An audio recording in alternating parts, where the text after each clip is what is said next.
5 o'clock, breaking news in the case of a daycare employee accused of assaulting children. We now know the former Avon BrightPath daycare employee worked at other locations in our state. And Pinpoint News Tracker shows you where those other locations are. Simsbury, in Windsor at the Day Hill Road location, and the West Hartford location on Park Road. Your reporter Katie Cohen joins us now here with what we're learning about this case. Katie. Stephanie and Aaron, a letter sent home to parents with children at other BrightPath locations revealed Juan Carlos Barrios Otero filled in at those 3 other BrightPath locations for, quote, a limited number of hours. He started working for BrightPath Avon in January 2022, but we don't know when he filled in at the Simsbury, Windsor, and West Hartford locations. In a letter sent to families who use those additional BrightPath locations, BrightPath's Director of Operations says, we are not aware of any allegations or complaints concerning the former employee related to his temporary presence at these locations, and say they have shared this information with law enforcement and regulators are continuing to work closely with them.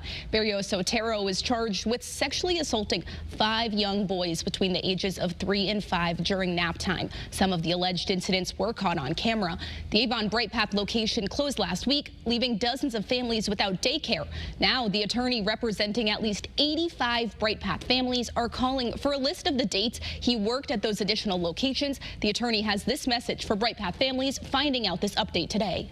Don't let this news ruin your Mother's Day weekend. It's upsetting that after almost a month and a half of asking for transparency from this facility, what they send out now is a small piece that is only going to create more panic than provide answers.